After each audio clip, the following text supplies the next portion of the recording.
I'm just going to get started. I don't care. Hey, so listen, I threw you guys off pace because I don't have my sweatsuit on. Don't think I'm dressed up for you guys. I have to go to the AFC convention right after this, and I think it's an honor for our program because I've been asked to speak at the AFC convention to the whole convention, which I think is a really neat deal. That's the college coaches convention down there, where I think there's upwards of 3,000 people. So, you know, that's why for me, this is dressed up. You know, obviously, I think we sit here a year to the date today.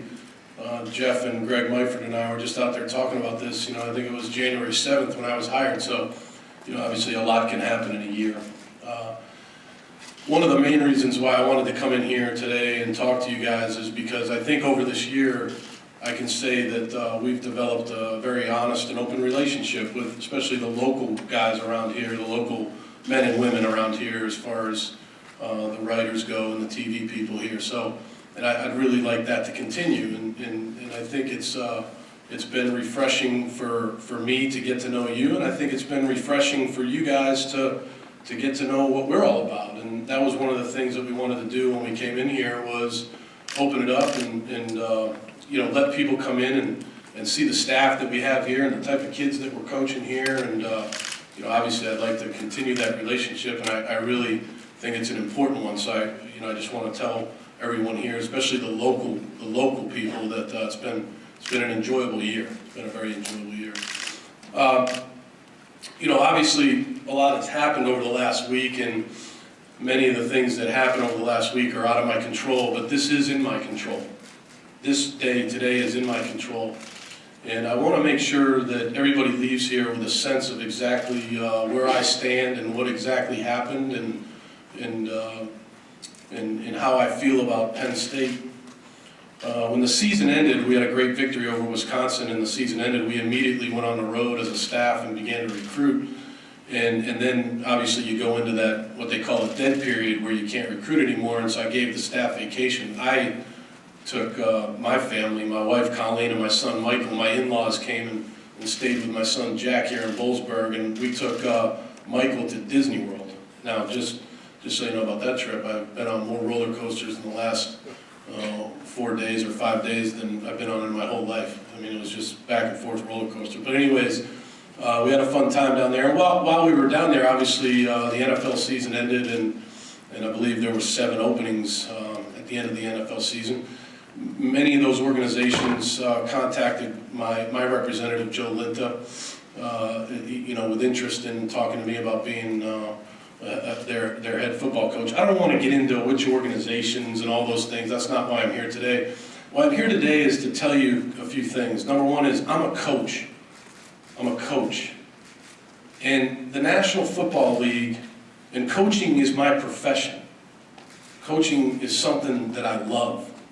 I love to coach. I love coaching these kids here at Penn State. I enjoy coming into the office every day and strategizing and thinking about how we can get this team ready for the 2013 season. I enjoy the week-to-week preparation. I enjoy the practice planning, the camaraderie with our staff.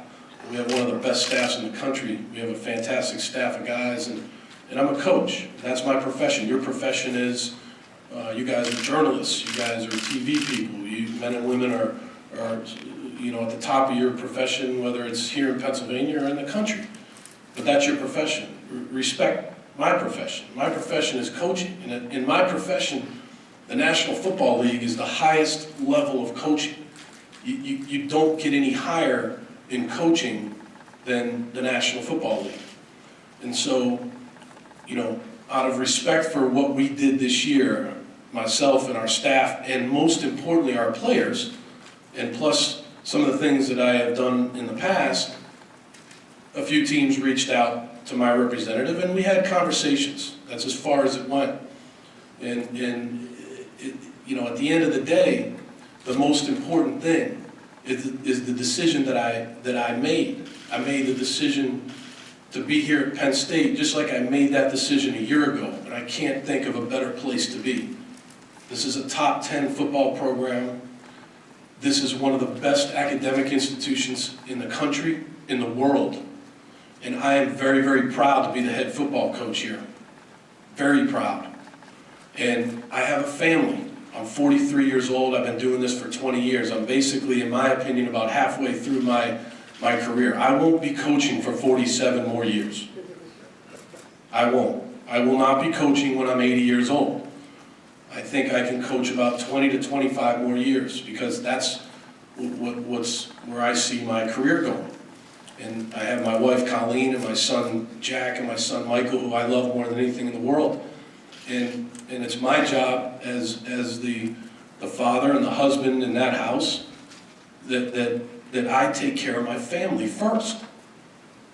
And that's my job, that's my duty as a father and a husband, and that's what I did. And again, we couldn't be happier than being at Penn State. Could not be happier. In my 20 years of coaching, and you can go back and you can call Mickey Kwiatkowski, Mark Whipple, George O'Leary, Ralph Friedgen, Ted Roof, and Bill Belichick. You can call them all. Most of them probably won't call you back, but if you do get them on the phone, you can ask them, did Bill, in his years working for you, has he ever asked you for a raise? And they will unequivocally tell you no. I have never asked Dr. Joyner, Dr. Erickson for a raise. No one at Penn State has ever come to me and said to me that we're going to make a donation so you can get a raise. That's a bunch of malarkey. It's not true, it's never happened, and it never will happen. That's the last thing that I'm about. If I was about money, more than likely, I probably wouldn't be sitting here right now. It's not about money. It's about making sure that Penn State University, Penn State Athletic Department, Penn State football does everything we can do in our power to make this place the best it can be for our student athletes. That's what it's about, in my mind.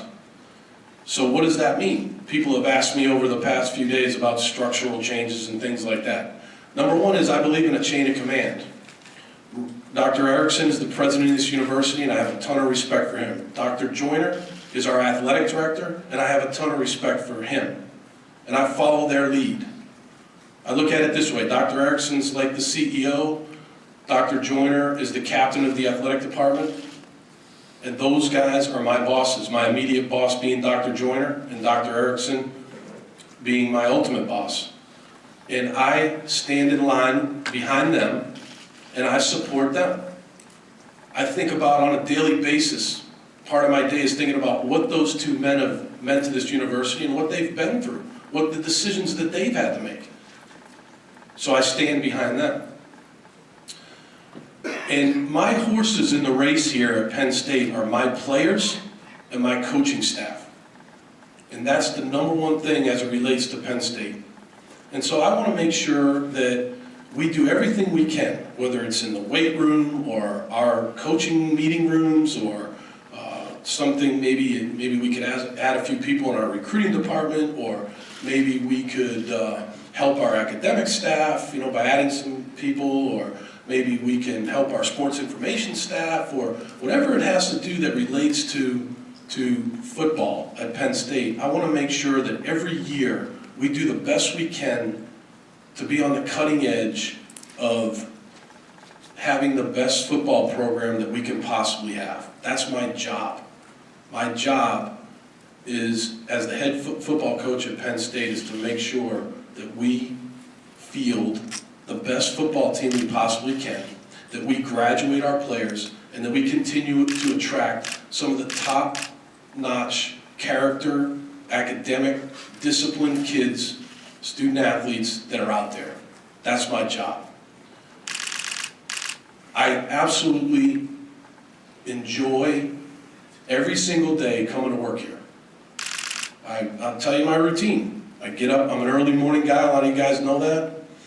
I get up early, I go to the Dunkin' Donuts, I trade off. There's 2 Dunkin' Donuts here in State College. I go to one of them, I try to trade off so I don't make the other one mad. I get my coffee and I come into work, and I watch tape, I meet with our staff, I talk to our kids, I do everything I can to make sure that I'm making sure that Penn State is in the most successful position it can be as it relates to the football program. So that's something that I wanted to make sure that everybody knew here. Again, going back to money and all these other things, I really find it, and I have a lot of respect for everyone in here, I really do. But you really don't know me if you write something or you say something that this guy did it for leverage and money. I didn't do anything. I had a conversation in the best interest of my family with a few people, and at the end of the day, this is the decision I made. We're all faced with choices. I chose Penn State because I love coaching these players, I really like our staff, and I like the direction that we're headed. Raise, and no one's ever even brought up the fact that you get a raise. Hey look, 6 months down the road, if I get a raise, would you like a raise? Everybody would like a raise every once in a while. Yeah, of course I'd like a raise. I'm just like everybody else. But I have never asked anybody for a raise. So to me, it borderlines on, you guys know me, the guys that have been around me, a little bit of an Irish temper. Yeah, it gives me that, it gets my blood boiling a little bit when somebody tells somebody else or writes something that this was about money. It wasn't about anything other than making sure that I saw the opportunities out there and that I do the best job I can for my Penn State football players and my Penn State football staff. So with that being said, I will end on this. I just want to make sure that everybody knows too, there are many, many alums that I've come into contact here over the last year. Some of the highest character, most disciplined, some of the best people I've ever met. You know, one of the things that was really neat when the sanctions came out last summer is we invited our letterman to come speak to our team. And we have over 1,000 members of our letterman organization. And I sent out an invitation, I think on a Wednesday, for them to be here on a Monday. I only gave them about 4 or 5 days advance notice because we had to get going. The sanctions were coming and kids were making decisions. And I think almost 500 lettermen showed up to that. That's incredible. And many of those men I had met for the first time there. That's incredible. There's really not many programs around the country that are like that. And that's where I had met a lot of those guys, including Dr. Joyner and Paul Suey and a lot of those guys, and that's where I met a lot more. And in addition to them, I've gotten to know Terry Pagula and Ira Lubert and Peter Tombros and many people here. And not one time have I ever asked them for more money from me, or have they ever said to me, hey, we're going to give you more money. It's never happened. Never will. It's never happened. Sure, would I like them to donate money to our football program so we can get a couple new treadmills and new squat rack or something maybe new in the training room? Sure, but again, these are some of the most outstanding people I've ever met, and I'm proud to know them, and I have a good relationship with them. And so again, I'm very, very thrilled to be the head football coach at Penn State. I'm really looking forward to watching the development of this team going forward. It's about, I don't know, it's a few months here before spring practice. Can't wait for spring practice. Over the next month and a half here, you won't really be able to get a hold of me because I'll be out recruiting. Really excited about the direction of recruiting. I think people have to understand the situation that we're in right now. I would tell you that recruiting's going very well. Obviously, I can't mention anybody's name because that's illegal, but I can tell you that you think about the situation that we're in, and you think about the type of guys that we're being able to recruit and that are receptive to us. It's really an outstanding job by our football staff. And our football staff is outstanding. And that's a group of men that I'm proud to be associated with, and that hopefully we can take care of them too, and make sure that we do right by our football staff. But those are just some things I wanted to say, and